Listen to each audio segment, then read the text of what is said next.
Hello, everybody. Dr. Carmen Bryant, Psychological Health Consultants and Services, and Redefining Yourself, a program that was developed for women that are thinking about leaving, or have left and recovering from domestic violence, especially narcissist abuse. So I am a narcissist abuse recovery specialist, and that is my focus.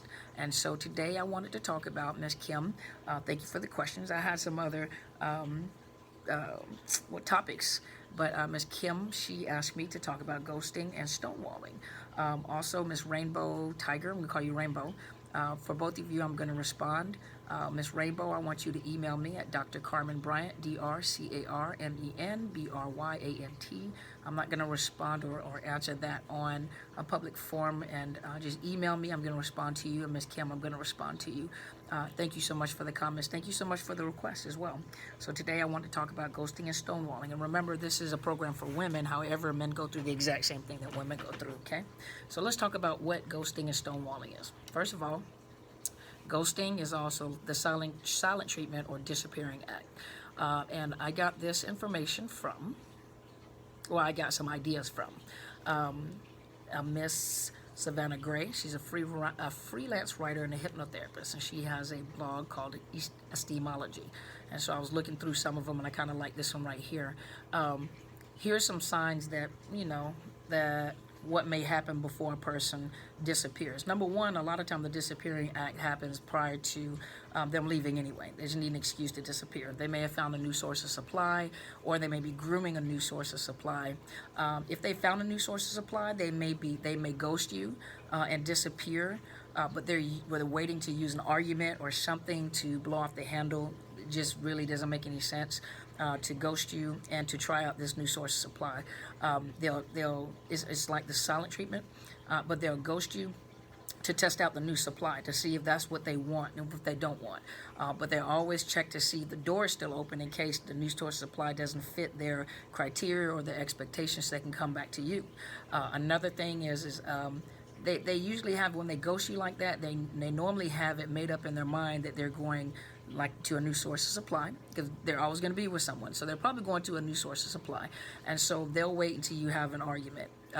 For example, you may bring up, hey, what happened to the money that was in the bank account? Or you told me that you were going so and so where? It doesn't mean that you're actually snooping or prying or looking, or you may be, and you find out some information about them. And so you present some information to them, and they don't have an answer for you, but the first thing they may say is what's wrong with you? Why are you asking me all these questions? You never asked these questions before. Number one, they begin to realize that they're losing control, or number two, the reality that they never had the control they thought they had over you. And so in order to punish you, to make you comply, to ignore what happened, to let me do what I want to do, or I'm going to disappear. I'm going to disappear. I'm going to go somewhere. I won't answer you. I won't talk to you. And I'll go radio silence on you. So let's see. These are some of the reasons why they use ghosting or disappearing. Number one is to punish you. So how dare you question them or accuse them of doing anything? And so what I'm going to do is, since you challenged me, I'm going to punish you. I'm just not going to say anything to you at all. But I know eventually you'll text me, you'll beg me, even to a point where you may apologize for your behavior. That cognitive dissonance, well, maybe he was right. Maybe he's not a bad guy at all. Maybe he's just all in my head. Maybe, I know I saw the ticket, but, maybe I was mistaken. Maybe I was mistaken. And so they'll punish you even to a point where you'll turn around and apologize to them. And there's nothing that you did. All you did was ask is how much money is in the bank account, and where did the money go, and where's the receipt, or, here's an airline ticket here. I thought you were going to Nashville. Why are you going to California? So in order to force you to apologize, or to punish you for asking them questions, and a legitimate question because you are an adult, they'll punish you by ghosting you. Or if they've already had another narcissist supply to go to. So it's psychological manipulation. It's to train you how to behave. And so they'll keep doing it to train you how to behave. And they never run out of these techniques. They never run out of the energy to do it. Here she says it, seeking out new supply. So let's see, what does she say? They may want to ascertain whether or not the supply is better than you, and if they should replace you. They're not going to tell you, of course. You'll be left completely in the dark, because if it doesn't work out, then they want to be able to come back to your understanding and welcoming arms. And so knowing that they just disappeared, they know that you're already in anxiety, you're wondering where they are, you're probably texting them, you're probably calling them, and they're not responding. So they know that you're there. But if it doesn't work out with the new supply, at least they know they can come back. I just need to clear my head, you know, and you put so much pressure on me, and you, and then you, and, you know, if you wouldn't act like this, and you, but they never take responsibility for their own actions. Think about it. So they don't want to face the consequences. There we go. Sometimes, you know, they have been exposed, you know, and they'll ghost you in this circumstance because they aren't interested in being berated or having to fess up to their behavior, which was less than stellar. They'll tell themselves things like, I didn't care about her anyway, and they will not feel a lick of remorse. In many cases like this, the ghosting is permanent or semi-permanent, and you may never hear from them again, or it'll be long time before you do. For example, one of my viewers said that she hadn't talked to him in 25 years, I think it was, and then all of a sudden he just reappeared. You may think that you're like, what is wrong with this person mentally? No, he didn't. You got rid of him, but he was coming to check the waters to see if you were still available. He was coming to check to see if you were still available and open to him. But they'll never give you closure. So ladies, remember this. And Ms. Kim, you put it on there as well. You never get closure from them. You have to find your own closure, because they never want closure. They never want you to have closure. They always want you to hurt. They enjoy watching you in pain. The next one is stonewalling. And pardon me for talking so fast. I have a client coming. And so, but stonewalling. So stonewalling is a refusal of a person to talk, interact, or respond to another person they're living with or often married to, or in a regular contract, in some cases working together. So it is a ineffective and counterproductive way of handling difficult emotions, and ultimately a fear of self. The stonewaller, and this is off of Psych Central, this is a blog. The stonewaller often holds a belief that perceives upsetting emotions, criticism, demands, or dangerous risk or threats to sense of safety they associate with keeping tight control of emotions to avoid loss of control and being overwhelmed. Okay, so let's look here. Wait a minute. Stonewalling shares common ground with gaslighting.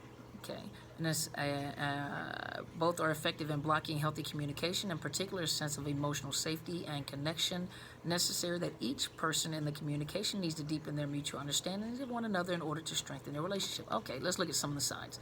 Stonewalling includes below or similar defensive response patterns: refusing to talk or giving the silent treatment to another, saying as few words as possible, shutting down any sign that the other wants to talk about an issue or is upset, refusing to answer questions, asking for space, elusive from the other without explanation, remaining emotionless when asked to express feelings on issues at hand, offering no opinions, staying emotionally detached from any issues that others bring up, responding with, I don't know what I want, when asked to resolve issues, agreeing to things only to get space from another, but therefore not keeping agreements, evading efforts of the other to resolve an issue, withholding information that risks evaluation, or angry or upsetting the other, and withholding affection. So stonewalling is negative and positive.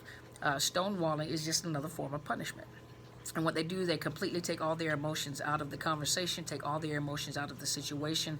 They give you no emotions whatsoever. So they're punishing you by giving you no emotions and giving you the silent treatment. Now, for those that are coming out of narcissistic relationships, stonewalling, and there's another one called gray rocking. I'll go look that one up for you too. But that is completely, taking your emotions out of a conversation. For some of you, you need to do that when you come out of the relationship. I know it's going to be hard at first, and especially those of you that have children.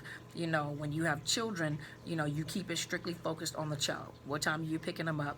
Do you have this? Do you have that? Do you have this? Keep in mind that they will use the kids against you.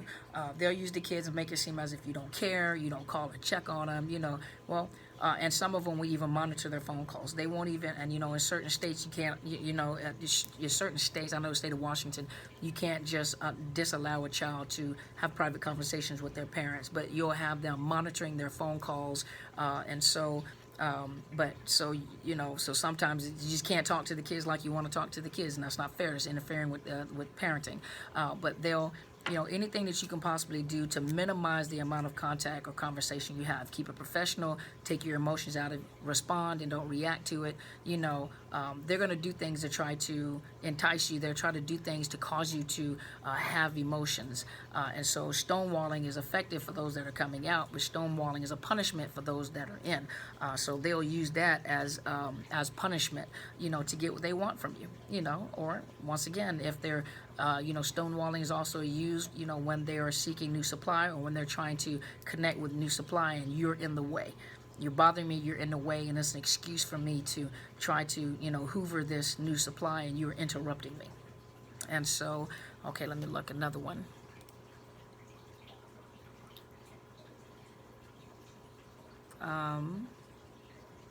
Yeah, another one was a ghosting. It was on Psychology Today, and this was under how the brain works but there was something in here that was really interesting. It was talking about a scenario where husband was having an affair with another woman, and the other woman sent the wife a text, and the text showed a picture of the pregnancy pictures, the sonogram, I think it is, of the baby, and she says, I guess your husband hasn't told you, but I'm pregnant. I need him to be with me for a little while to help me with this pregnancy. And so when the wife confronts the husband makes the comment that, first of all, we weren't even together at that time. We had taken a break, and you're stressing me, and had you not stressed me like that in the first place, I wouldn't have been over there with her. That was your fault. You need to control, or I wouldn't have had to get, she understands me, and she's kind and compassionate. That's something that you lack. Think about what he's saying.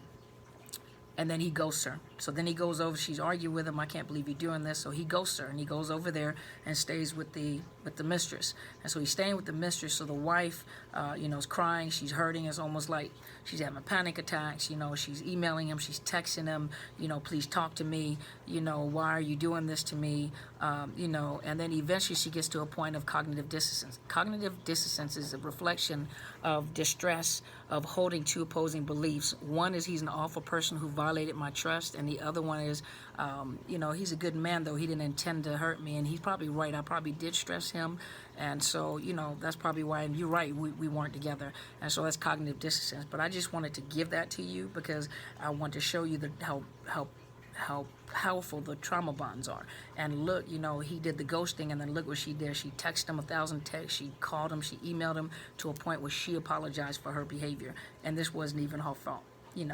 And so I'm gonna have to cut it off. I have a client waiting for me, but thank you guys so much for tuning in. Please go to my YouTube channel at Dr. Carmen Bryant, Overcoming Narcissist Abuse. Email me, drcarmenbryant@outlook.com, drcarmenbryant@outlook.com, and my professional Facebook page, which is Psychological Health Consultants and Services. Thank you guys for viewing. Sorry for the short video.